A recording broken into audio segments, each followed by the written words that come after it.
activities, transport them,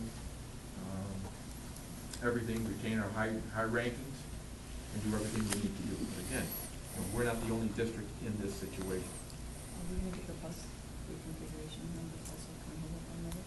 I think you can have that one later. Right now, we're looking at the bus plan. We have looked at the single run. The single run really is cost prohibitive because we would probably have to purchase more buses for that. And now we have a higher mechanic to bus to mechanic ratio, so there's a good case we'd have to have more mechanics over there because we used to have 3, now we have 2. So now you put 6, 7 more buses on there, you have to do that. As far as the mileage goes, it's probably about the same. Fuel and diesel, it's about the same. Insurance, from $1,000 a vehicle, you add 6, 7, 8 vehicles, 6, 7, 8, $10,000. Yes. And I do not want to see 5-year-olds on a bus with 18-year-olds. Okay. Been there, done that. So, right. That is not in the best interest of anyone. Right, so I think if you're looking at a single run, I think it's cost prohibitive. And then you have all the parental issues because now, daycare and things like that. So again, the other one we're going to look at is if we're going to do a busing for K-6 and do a busing for 7-12, maybe that would even out a little bit. So maybe we would have to have less buses and maybe a reduction in drivers. So that's the next step in that process. One of the concerns we have if we went to a single run, the drivers would have less hours, and tough making today, a driver's salary, and if you go that way, they'd even have less time. And we have like our district, we have a difficult time attracting drivers and retaining them. So there's a lot of options out there, but they're all tough. They're all tough decisions. Well, I think the one thing we can certainly agree on is there's not a feasible option that allows us to go to 2 buildings only in the students.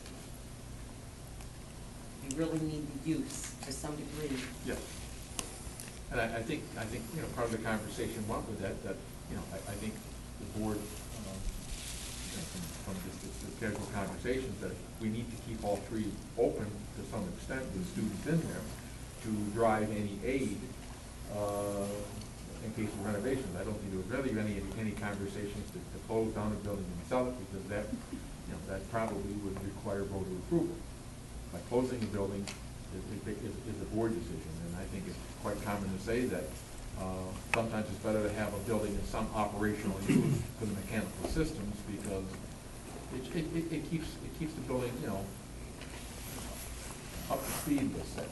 Instead of you're still generating water, you're still cleaning it and things like that, versus just to shut it down, turn the key, and go in there once a week. So if that's the case, yes, you're right. You would probably have to use 2 buildings at their capacity and another building at a certain capacity. And then, however, the enrollment goes, if the enrollment stays the same, then you can stay on that footprint for a period of years. And if the enrollment increases, you still have the flexibility of reoccupying additional space as you need it. And if the enrollment goes the other way, then a decision can be made at another point where, yes, you could occupy just 2 buildings. And in the meantime, you could have feelers out there to see. I've already had some feelers out there with various educational institutions and BOCES about what are the possibilities of a possible rental of space. Some of those have to go before their board, and they're looking for next year when they develop their budgets. But on the lead time, many of those places have contracts in place already out there, and the contracts are 3-4 years out. But that elementary school could be segregated, or the middle school could be segregated for additional revenue for people coming in.